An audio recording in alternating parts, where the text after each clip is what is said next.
Independence Day celebration to you, Nigeria, my country. And welcome to Health is Wealth on KAFTAN television, where we view discussions on how to live and maintain a healthy lifestyle.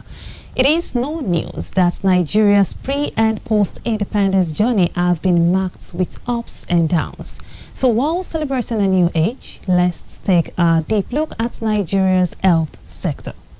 But first, let's go on a short break. We will be right back.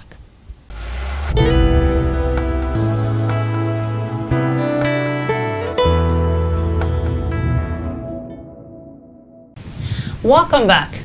Before the break, I told you I have a guest who will take us through the discourse. He is a professor of microbial pathology and consultant infectious diseases from the Faculty of Basic Clinical Sciences in the University of Medical Sciences in Ondo City. He is no other than Professor Michael Simidele Odimayo. Glad to have you on the program, sir. Thank you very much. Viewers at home, I wish you happy independence. Thank you, sir. Nigeria marks a golden age today. And when we say Nigeria, all sectors are involved. Now, would you say the health sector in Nigeria is golden as Nigeria today? Yes. We can confidently say that the health sector is golden. Because if you look at it, before independence, we only have one teaching hospital in Nigeria, that is the University College. And then we have majority of other health institutions, both government and missionary hospitals, total about 219 hospitals, from health posts to higher centers. But today, even in Ondo State alone, we have more than 219. And even if you look at the number of teaching hospitals, federal medical centers, tertiary hospitals in Nigeria today, they can't be less than like over 100 or thereabout. And if you look at the number of medical schools, looking at the medical school before independence, we're probably having one or thereabout. But today, we have more than 42 accredited medical schools in Nigeria.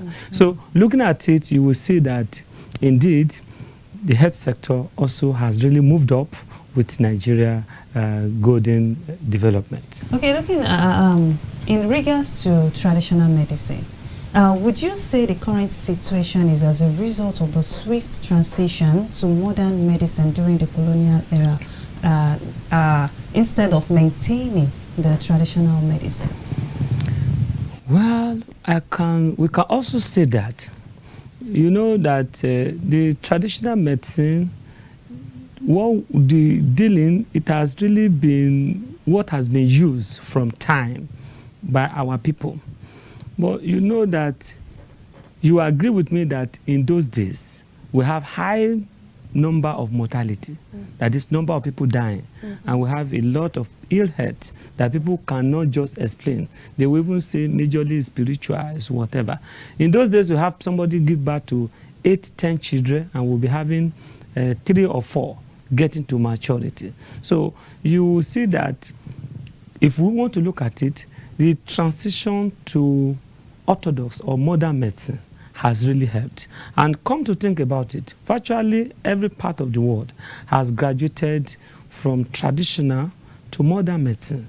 You see, in some ways, traditional has also been incorporated to some extent, research it properly and package it into modern medicine. Because when you are talking about modern medicine, you are talking about evidence-based healthcare system. And that is what we have. And so you can say that the improvement we have has actually largely been due to transition to modern medicine. Okay, does that mean the traditional medicine were not dependable or effective enough? Well, the traditional medicine, I may not be able to say that they are not dependable, but you and I know that when you are looking at traditional medicine today, except in few cases, maybe you are having a situation whereby maybe the orthodox medicine say, we may not be able to care this, or maybe the cost is high. Most people will know that you can be more confidently rely on on modern medicine. Yes, and it is obvious. Okay, can we say it's one of the reasons medical practitioners distance themselves from the traditional medicine? Well, we may not be able to say that. The basic reason why medical practitioners want to avoid, in some way, traditional medicine is because, as a medical doctor, for example, you have been trained in the act of medicine. It has to do with you having a good knowledge of the human being, human body system. And there are some materials that have been discovered that have been used to train you. You are very confident of those things. You can utilize them. So you would prefer to do that than for you to want to try something you don't know and you are sure it has not been properly researched. Because if you look at modern medicine, there are, for every drug, for every healthcare aid that has been advanced to be used, have been researched over and over and over again and be found to be reliable before it can come up. So it is definite and you can be sure of what you are dealing with when you are talking about modern medicine. So definitely somebody that is sure of what he's dealing with will not want to go and be try what he doesn't know, unless he want to try that with the intention to also research it for modern use. Exactly. Okay, moving on. Many have come to believe that more dangerous ailments they surface at the emergence of the modern medicine. Are you part of these thoughts? Well, not exactly. What we are dealing with is that with the emergence of modern medicine, we have been able to now identify more diseases. You know, many a times, you see somebody may be coming down with, let's say the person is having difficulty with breathing. In those days, somebody may just say, oh, if it were traditional, when there were when the knowledge was very scanty, people may say, oh, maybe something is blocking him, or maybe one idol is blocking his nostril from breathing.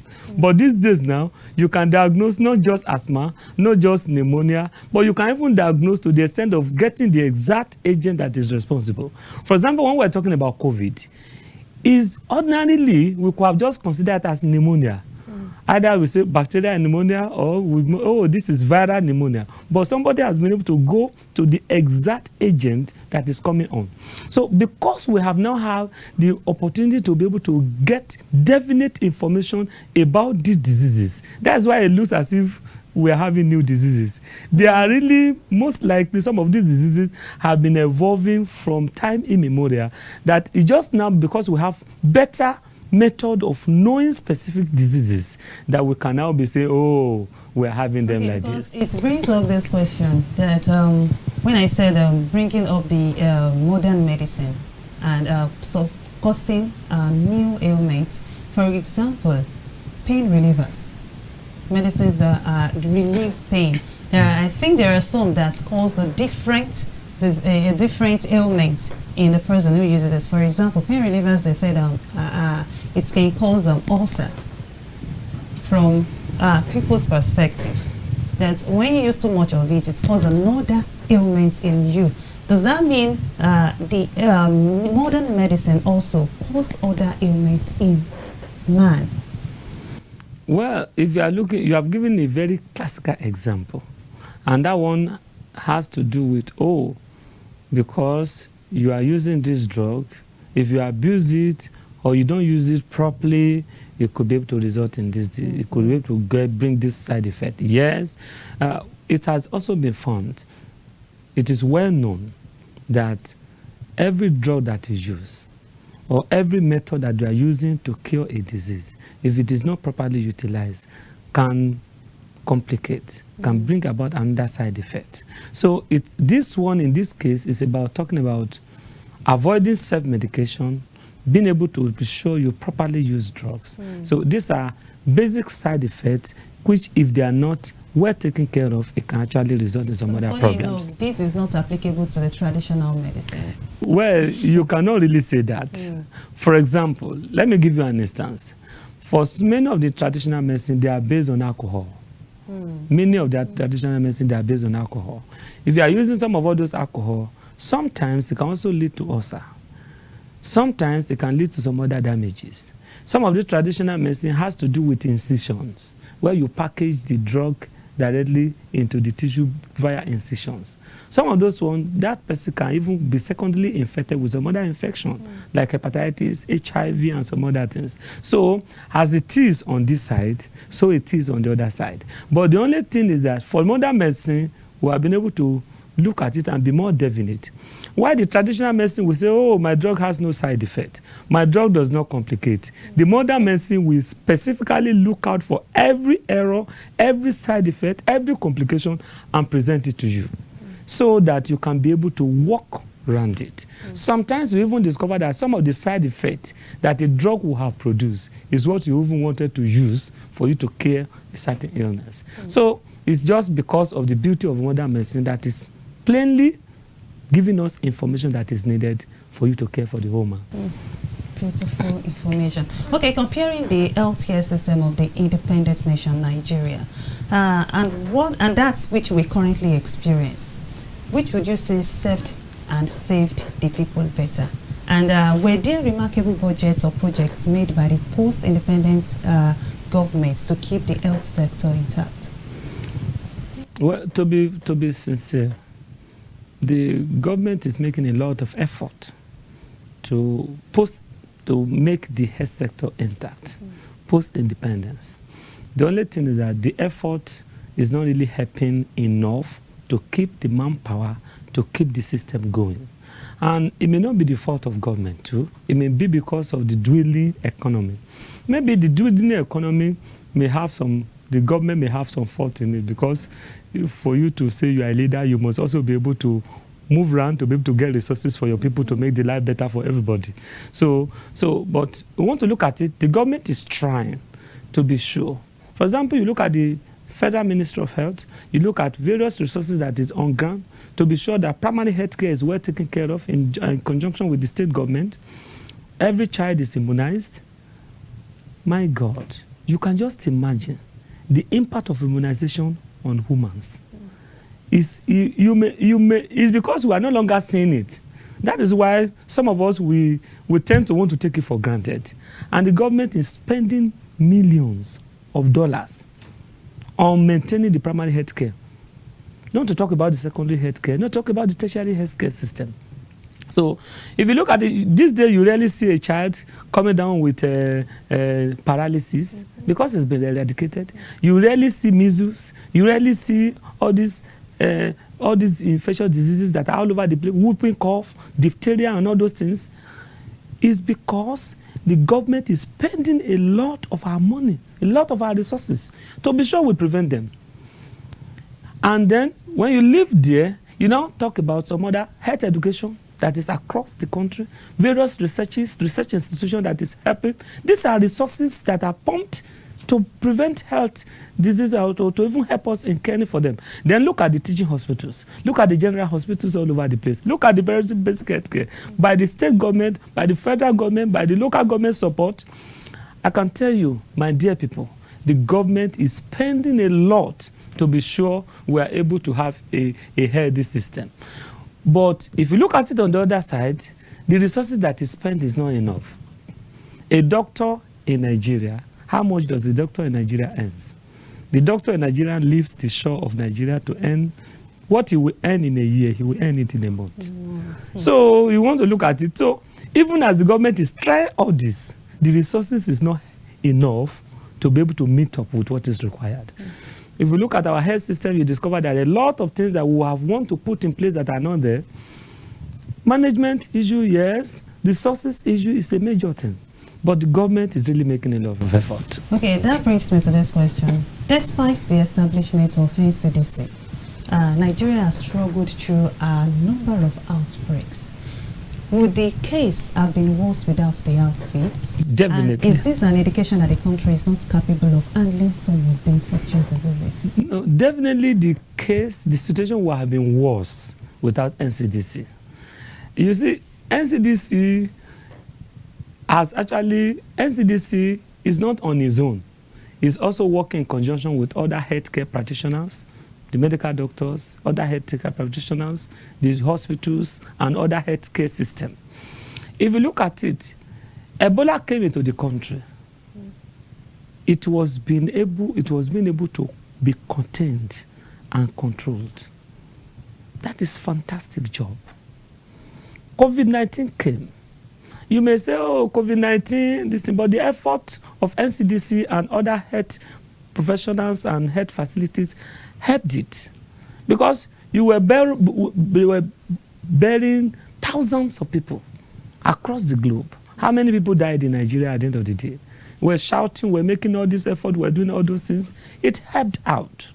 It helped out. It's a lot. So, and researches are ongoing. Now, come to think about it. For us to even know the number of people that are dying from these diseases is still out of the work of NCDC, trying to be able to bring all this information together for us to be able to have them.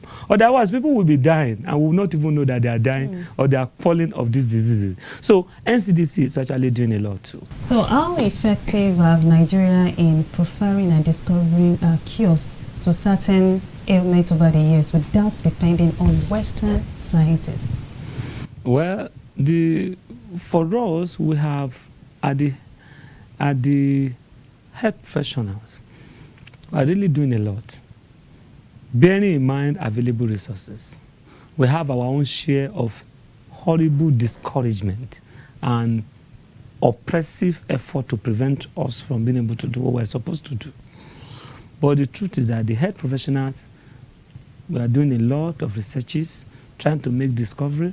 For example, in one of the studies I did during my thesis in that time was to look at what are the prevalence. We had to look at molecular studies to look at rotavirus as agent of diarrhea diseases. Getting that, from there we discover a high percentage of rotavirus has been agent, which ordinarily people, if we don't know that, we will have had a child, maybe 1 year old child having diarrhea, and you'll be looking for antibiotics for that child. Instead of you to be able to do some other preventive method and for you to get, because of the common agent that is responsible. And these are a lot of all these researches that are ongoing. We want to look at, what percentage of hepatitis do we have? What percentage? What are the common signal that you will see in an individual that has social disease, that you'll be able to know that this is the disease, that you will now begin to focus in research or in diagnosis to identify that disease. These are contributions that you have. Method of surgical procedures, our colleagues are doing researches there. Best method for delivery, for cesarean sections, our colleagues are working on all this. So the Nigerian doctors, they are making a lot of contribution, not only to healthcare in Nigeria, but to global healthcare delivery. And come to think about it, I want our people to also realize that Nigerian doctors are very good, extremely good. You see a typical case that as a Nigerian doctor, you have put symptoms and signs together, combining with pathogenesis, and come down with the most likely diagnosis. In Western world, they will subject you to a lot of investigations, which Nigerians will just, by the time we make those presumptive diagnosis, we just subject it to a few diagnostic tests, and we'll come down with diagnosis that we can be able to treat that person fast and whatever. So you will discover that the training in the medical schools in Nigeria, they are very rigorous, but it's worth it, because that's what makes a Nigerian doctor very thick. And you see, Nigerian doctors are wanted all over the world.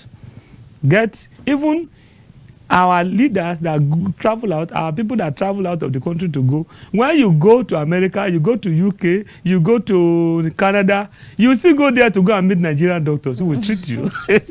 So it's very fantastic. And it's because of the training in Nigeria. The training, the medical school training in Nigeria is rigorous, but it is worth it. It is worth it. You see a Nigerian doctor, a doctor graduating from Nigerian medical school is good. Is good. Most of them, they are good. Okay, understanding that an average Nigerian would ignore common health protective measures as per death no dey kill Africa. How has this been a contribution to common health issues in the country? Yeah, the truth is that Nigerians take things for granted a lot. Takes things for granted. Look at the time we're talking about COVID, using face mask. at a point that people refuse to use face masks again. Sometimes we're talking about lockdown. You talk about lockdown, you get to our highway, you see hold up. When we say it's lockdown. So Nigerians take a lot of things for granted. And you see that some people will even devise treatment on their own.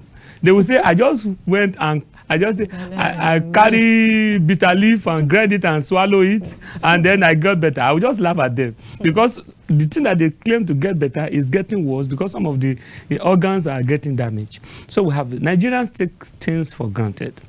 But even as we say that, many Nigerians don't take their health for granted. They properly seek medical care.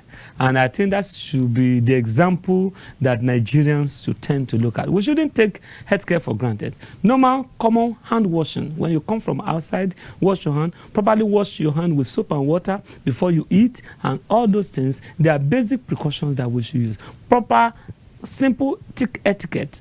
Of when you are coughing, you cover your mouth or you shield off when you are sneezing and some of all those things. They are basic etiquette. Not spitting around anyhow, especially coughing, and not urinating inside the water and some of all the water bodies or passing stool inside water, or even defecating anyhow all over the place. That is, you have to properly defecate either in latrine or proper water system. All these things are vital precautions that we need to take. Nigerians take these things for granted, and you know it is not good for us. Exactly. Would you say then the mortality rate of the nation is that which a nation at 62 should be boasting of? That is a serious issue. The world is advancing, and if we are going to talk about where we are supposed to be, no, Nigeria is not there. Where we are supposed to be. We're supposed to have gone far, far, far beyond this. But if we look at the post-independence era and look at now, we have gone far. Between then and now, the mortality rate has decreased seriously. But considering other nations of the world and the various technology in medicine and advances in medical sciences, we should have gone far, far, far beyond where we are. So I think we still have a long way to go, but we have really come from a far way, from a far distance. So now, looking at how the current state of Nigeria is, how is the current state of the health sector? How has it affected the Nigerian economy? The current state of the health sector affecting the Nigerian economy. Well, if you want to ask me that, what I will say is, well, when you are talking about health with relation to economy, you want to talk about the strength of the populace, you want to talk about their mental status, you want to talk about their capability to be able to go to work and do their... If you look at it in that perspective, the health sector has really made a lot of contribution to the economy. And yes, the economy has not been negatively affected by the health sector. But if you are looking at the foreign exchange, the capital flight that you have from the health sector, yes, our doctors, our trained doctors, they are traveling out of the country, they are returning dollars back to us, so it's a good return to us. But if you look at the material that we are still importing to the country, that has to do that the health sector is needing. The health sector has not done enough. If you look at it, how many drugs are we able to produce ourselves? How many of those drugs? Not for us to come and tablet, not for us to come and package them, for us to produce the molecules. How many? We have to buy most of all these things. How many of those high-tech equipment, even basic equipment, are we able to manufacture ourselves, which we should be able to do? So we really need to call on ourselves, the biochemists, the chemists, the engineers, biomedical engineers. We really need to come together and come to terms so that if we can be able to bridge the gap in our need versus production capability, in terms of the health needs of the country, we have done a lot to bring jobs to our nation and to really save our currency. from depreciation. It brought this question to my mind is, what would you have to say about the collapse of some primary health care system? So primary health care system, you get to a rural area, you see the health sector there, it's just kind of, and it's nothing to boast of. Well, if you look at the primary health care, well, the primary health care, they are really doing a lot. They are really doing a lot. If you, maybe you get there, you don't see somebody, which is uncommon, at least for Ondo State that I know, which is uncommon. If you get there, you see they are doing some basic activities to meet up. Unless you want to talk about the challenge with manpower, especially the primary health care, the government finance to be able to be sure you have enough people to be able to go through the shift, that maybe want to look at it. So that you want to ask yourself, at this basic healthcare system, this health post, do they need 24-hour service? Or can somebody, if the person is sick and he couldn't come there during the day, must he not go to a higher center if it becomes emergency in the night? So that we can be able to save our resources and some of all those other things. So if we are looking at it, the primary health care, they are really doing a lot. Our people may need to be educated on the limitation of these various stages. A health post may not necessarily have to do 24-hour service. You may have to move on to the next stage and on like that. And there are some stages of the disease that the primary health care or the health post cannot handle it. You're supposed to move on to the next step. So if our people are well educated in all those things, they will go to the appropriate place and will be good. Because the way those things are arranged today, the health system, they are arranged, bearing in mind gaps in manpower and resources. But a lot of effort is being utilized to make the best of what we have. Thank you so much, sir. And lastly, what would be your word of encouragement to the audience, to Nigerians, to the government and health practitioners as long as the health sector is concerned? Well, to Nigeria, I want to say that let's not take things for granted. The traditional medicine, all right. The modern medicine, fantastic. So we should be able to realize that. Don't let us be going back to making ourselves guinea pig. To be testing ourselves with drugs that are not properly researched, with mode of treatment that are not properly researched. Let's approach the proper healthcare system to get our care. And if we have some discoveries that we think might be able to help, let's bring them up for proper research so that we can also acknowledge our traditional health system and develop our traditional health system. So it's very important. And then to our populace, please, we need to be educated. We need to make sure we take our various precautions that is needed to advance our health, both for our family, for our nation, for our people. To the government is doing a lot. The resources is not available enough, but we can still do better. We can still do better. There are a lot of gaps. We have many of our colleagues that are leaving the country in droves, and I'm sure even if the government cannot be able to pay what they are supposed to earn there, they should do a lot more of encouragement. And our people should also be ready to be able to give that support. To the medical practitioners, we have a lot of dedication, a lot of service we have to render to our country. If we can, let's wait around and offer our services.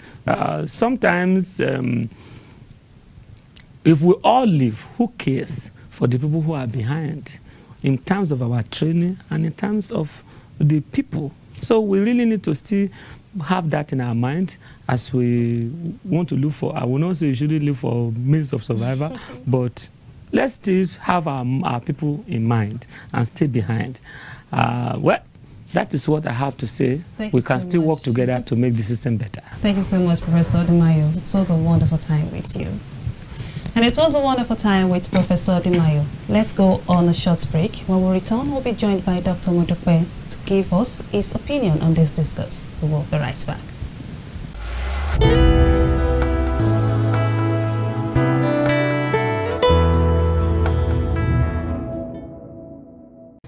Welcome back. We have been joined again by a medical doctor, the Director of Schemes from the University of Medical Sciences in Ondo City. It is no other than Dr. Olubusayo Modukwe. Glad to have you on the program, sir. Thank you very much. Okay, so we are discussing on Nigeria health sector. And right now we will be dealing with how practitioners are rated. So to start with, prior to independence, the missionaries who used healthcare as part of the evangelical move saw the gap in availability of native health personnel, and so opt for medical training schools, which gave birth to a wider reach of healthcare and practitioners in the health sector. So would you call this move by us, and how has it influenced the Nigeria health sector? You see, in the past, health practitioners from outside the country even visit the country, work within the country. Until I think very early 80s, when you go to teaching hospitals, when you go to general hospitals, you see expatriates working there. But currently, that is certainly not the case. Okay, so does that mean Nigeria, being a health sector, is one area experiencing brain drain in the country? Does it mean the situation is unbearable for practitioners, and how? Currently, if we talk about brain drain, I think the sector that is most affected is the health system. From doctors to nurses to pharmacists to laboratory scientists, they are leaving the country in droves. Leaving the country in droves. There's virtually no hospital that is not affected. And the losses of health workers cut across all cadres, from top to the younger age group. In fact, the younger age group are living in droves. They probably graduate today. The next thing is planning to relocate. Okay, from your word, they relocate. Now, was the Japa syndrome, you know the word Japa syndrome, so was Yes. the Japa syndrome common in the post-colonial era? And if not, what was different then? No, you know, even those good old days, even if you trained outside the country, you want to come back home, the exchange rate is virtually the same. So there's no reason why you want to stay outside the country. Everybody trained outside were coming back home. So it's not, there was no Japa then. So those at home, they were doing very well. At that time, there is no Japa around then. It's now the common thing now in this current dispensation. Thank you. Then, just like Asus strike case, there was a time in the history of Nigerian industrial actions where the federal government dragged resident doctors to court over the same strike actions they embarked on months ago. Has this been a back and forth thing in the sector? Will any worker just wake up and decide to go on strike? It's not possible. Something will always cause the strike. And that is the challenge we're having. For example, at a time, the resident doctors were on strike because of hazard allowance. Hazard allowance, 5,000 per month. Terrible.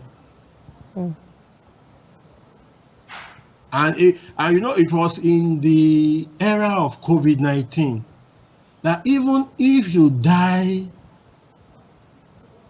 as a result of getting infected from COVID-19, it's you and your family.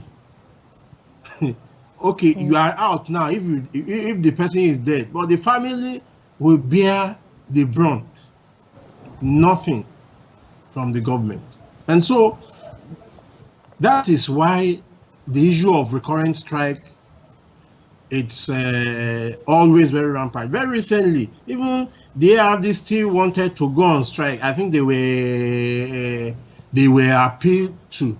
Probably the air sector again will probably be on strike again now because they gave a notice. But I think they changed their mind. That's why the health sector is still working. Thank you. Okay, that aside, medical practitioners are known for their oaths to save life, but often they are bent on a procedure or more before attending to emergencies. Is this supposed to be the case? There's what we call, when we become doctors, we swear an oath, and we swear to protect life from conception.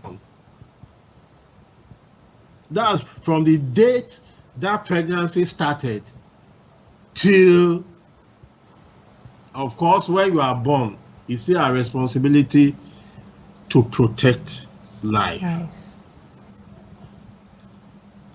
So, in cases of emergencies, doctors are, even if it is in the private setup, emergency care is supposed to be instituted immediately. So that's what is supposed to happen. But again, you might not blame people, because there are times too that after taking care of someone in emergencies and the parents, the relatives came, they refused to pay the doctors. And the truth of the matter is that doctor bought all those things used. And remember, it's a doctor, not a Father Christmas. So more reason it's being passed across to others. Yes. Okay, now returning to brain drain. What are some of the effects of the constant immigration of skilled health practitioners in health sector today?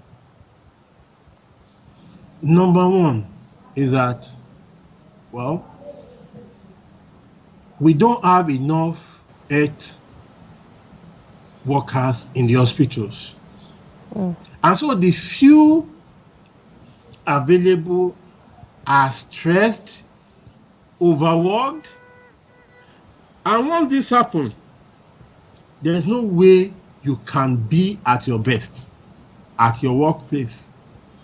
You know, there are stories of doctors already writing prescription before you finish complaining. The doctor is already writing his prescription because probably at that time was thinking of the number of patients he will need to see. Although that's wrong. So with being overworked, being stressed, there's no way that doctor can be at his best. Which will again backfire on the patients. And there are times departments might not be able to even be on call. For example, if there's only one doctor in a unit, will that doctor be on call every day for a month, for a year? Then there will be days it will not be available. And so if emergency comes, what happens? So it's really a very terrible situation we are in the country. And which needs to be attended to. It needs to, a state of emergency needs to be declared as regards the health sector in the country. Okay, people often recount one or two harsh experiences with medical practitioners. Would you say it is as a result of being overworked and underpaid? It could be. When you are stressed, you will be irritable. If you are not motivated, you can also be irritable.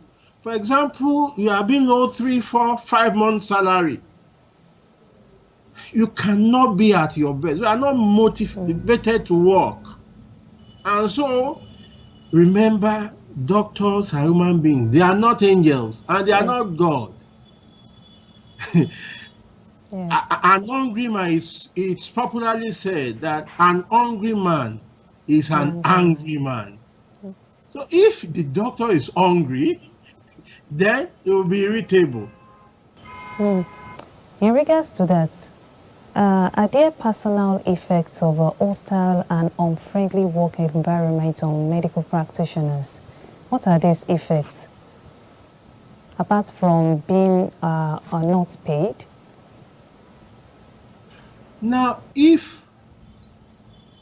the environment is hostile to a networker, the only thing he will probably be thinking is finding a way to japa.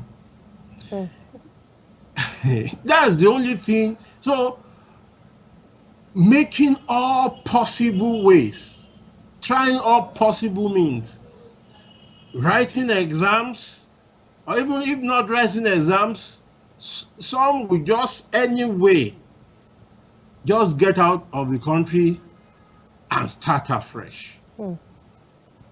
So, of course, if the environment is not okay for you, then you will want to leave that environment. And that is where we are in Nigeria.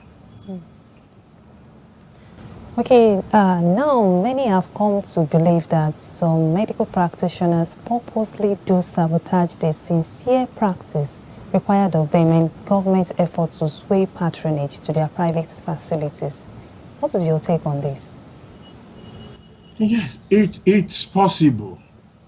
It's possible that there are some doctors, we call it divert. Yes, that's some doctors divert from government hospitals to their own private hospitals. It's possible, and I know it's not right, it's wrong, and they too know that it's wrong. But those that are engaged in it, they will certainly not do it in the glare of everybody. But again, are the necessary instruments available in that government hospital? Probably the patient is seeing a specialist. The specialist is expected to do a procedure. The procedure cannot be done in the hospital, the government hospital. Then there are chances, will you leave your base and travel out to another state to do it? Probably the specialist will say, well, I have a private clinic that I can do that test. I can do that procedure. And it won't affect anyone or anything. Those are the challenges we are facing. Okay, there's this particular question that came to my mind from our previous discussion. Why do they not like carrying their clients along with the drugs they use, like telling them the names of the drugs? Why do they love keeping the names of the drug from them? Doctors are not supposed to keep the names of the drug. Doctors are expected to write those drugs. Patient must be able to know the drugs they are using. I'm on this, I'm on this, I'm on this. So it's illegal, it's wrong for doctors to hide the names of medications patients are using. But it's also the responsibility of the patient to ask, doctor, which drug is this? What is it used for? Why are you giving it to me? What are the side effects? And why this particular dose? Yes, you can ask. Because I asked the question because mostly private facilities do so. They tend not to share the names of the drugs with their patients. Perhaps they believe the patients would want to go into self-medication and not come to the hospital again I whenever they think fall that sick could be or one so. of, yes, that could be one of the reasons names are at times kept, but it's not right. The patient should know the medication they are on.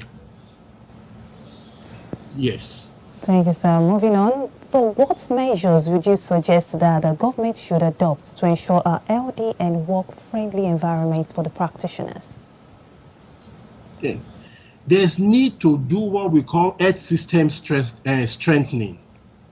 It's a standard WHO strategy, and there are some building blocks there. One is the health service delivery. Is it accessible? Is it even available? That's one. Then the health service delivery, the workforce now. Do we have the right mix of health workers in the hospitals? General practitioners, specialists, nurses, pharmacists, laboratory scientists. Do we have the right mix? Thirdly, health information strengthening. Data are collected. What do we use it for? Do we analyze and use it to make informed decision?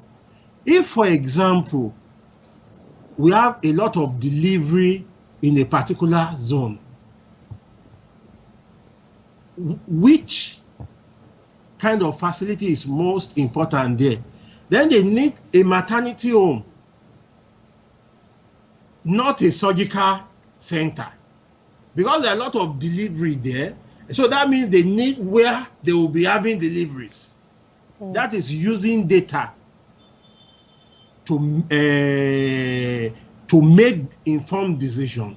But most of the time, somebody will just sit in a place and decide. No information, no data. I want to do this in this place. That is part of it. The access to essential medicine, including vaccines. What is happening to that? Then leadership and governance. Leadership and governance. What is the interest of government on health? And which we also talk about health system financing. What percentage of the budget of federal government, of state government, of local government is dedicated towards health? These are what that need to be done for health system strengthening. With this, it's certain that there will be improvement. With this, it's certain there will be improvements. Thank you so much, sir. Okay, I want to ask this question. In Nigeria, the first major point of contact of the populace with the health care is the primary health care facilities nationwide. So this is under the administration of local government councils. How effective are these facilities today? You can probably answer that question. Most of the health centers don't even have doctors. Most of them are still understaffed. It's only the health centers in the cities that activities are really going on. Most health centers in remote areas are virtually not doing anything. They may not be staffed, and there might not be the right mix of health workers in most of the places. So the normal thing is that the health centers should be nearest to the people.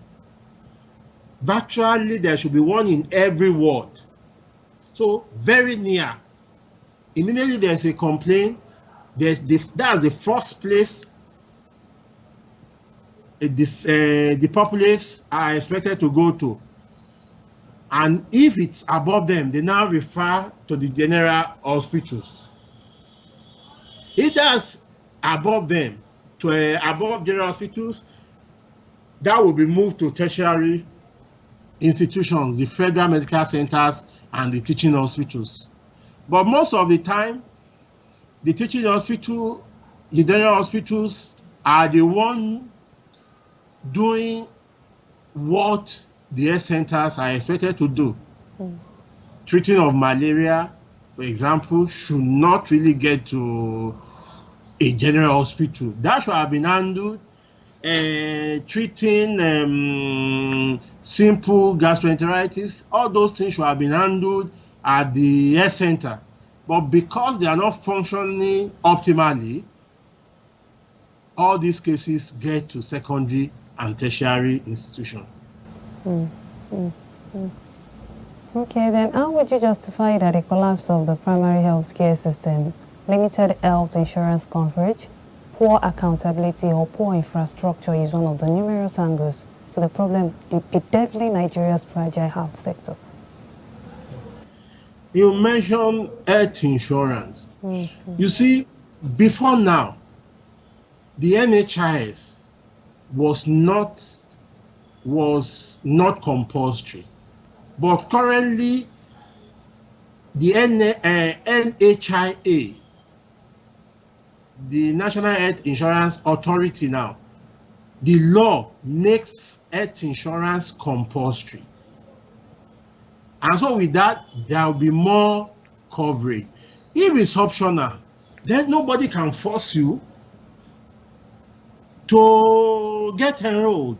But currently, the law has made it mandatory. And so if it's mandatory, more people will get involved. And that's why, before now, it's only the federal government workers. But now, states are on health insurance now. And so, private organizations, even like your station, should get enrolled so that all your staffs can have access to care. Currently, it is mandatory, no longer optional. So that's as regard health insurance. And the truth of the matter is this: we cannot just continue to take treatment and pay for our treatment with what we call out of pocket. You get to the hospital, you have to. And so what does it mean? If at that time you are broke, you will not be able to go to the hospital, because when you get there, you must pay. But with health insurance, you have paid a premium at the beginning. So you just walk to your health facility and they treat you. You probably pay 10% for medications. If you need to do surgery, you do it free. That is why health insurance is so important. Thank you so much, Doctor. And lastly, how would you encourage the general public in joining hands with the medical practitioners to improve Nigeria's health sector? How will I? You see, the major challenge we have is really not the populace. I think it's the government. It's the government. So my appeal first is that the government should take health as priority. That's my main appeal to the government, that they should know that health is wealth. Health is wealth. And so if they take health as a priority, a lot of other things will fall in places. If health is priority, a lot of the Japa syndrome as regards health, what are people going out for? Better work environment, better pay, regular pay. And so if that is available here, then people will not go out of the country. Then more workers will be in the hospital. So that even the populace that now come to the hospital will meet a friendly health worker, not a health worker that is not motivated, that is hungry and angry. Don't want to do anything. Yes. So the first appeal is to government, and I think that's the main appeal. And so if the government does his part, then the health system will be okay. Then the populace will enjoy the health system. The government to do the right thing, do the part, so that the health sector can be more effective than it is right now. Exactly. It was a wonderful time with you, Dr. Modupe. Thank you so much, sir. Thank you very much. Thank you, it's my pleasure. And so we'll quickly go on a short break. We'll be right back.